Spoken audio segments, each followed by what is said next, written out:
Hello mga kademonyo. O, di ba? Tinkerbell ka ba? O, Tinker. Ang aga-aga.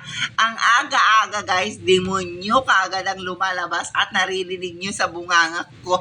Pasensya na. So, eto na nga guys, for today's video at dahil nga Sunday ngayon, syempre, expect natin na maraming magpapagupit at maraming magpapagawa sa atin. Dahil ang Sunday, ito lamang ang oras ng mga customers natin dito sa Metro Manila. O, di ba, Metro Manila, hindi pa pwedeng Quezon City lamang at dinadamay pa ang Metro Manila. Siyempre, dito sa aming lugar. Alam nga naman sa lugar nyo, di ba?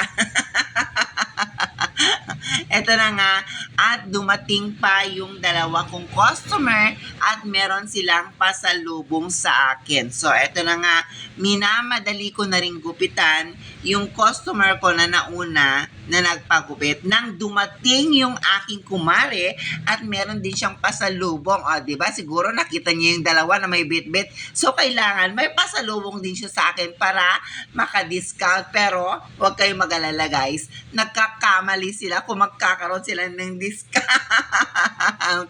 So, eto na nga.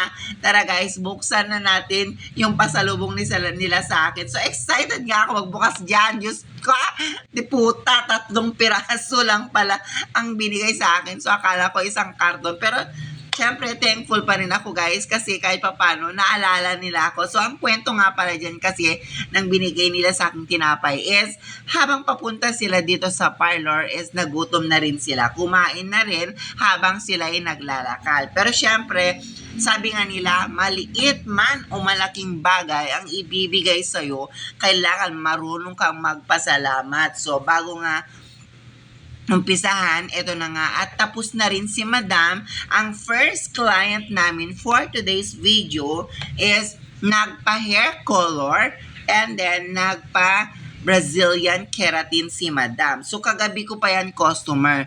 So, pagkatapos nga ni Madam at dahil tinanghali na rin kami, nagutom na rin kami. So, eto na nga at nag-order na muna kami dito lang sa My Andox, which is tapat lang ng aming salon. So, eto, pagkatapos nga namin kumain, tinapos ko na rin ang tinapos ko na rin ang paa ni Madam na kanina pang alas 9, inabot na siya ng alauna guys. Grabe, di ba?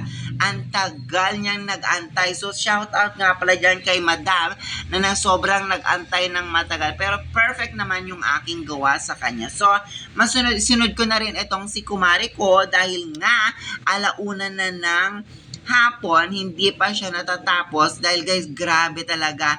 Ang dami ko ngayong customer for today's video.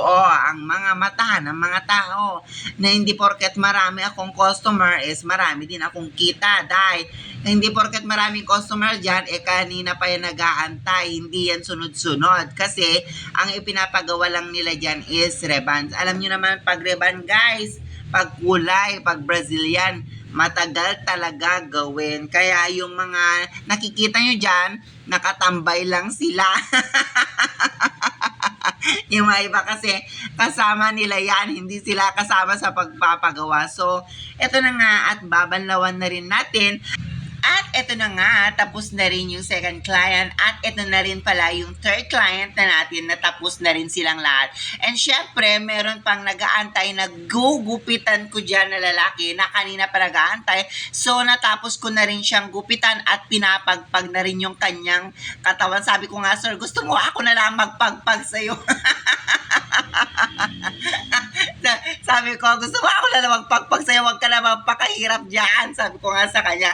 At ito na nga ang pinaka-finaling last na customer namin. So habang ako'y nag-aantay dyan at nakaupo, dumating yung dalawa kong friend at meron silang pasalubong sa akin. Diba?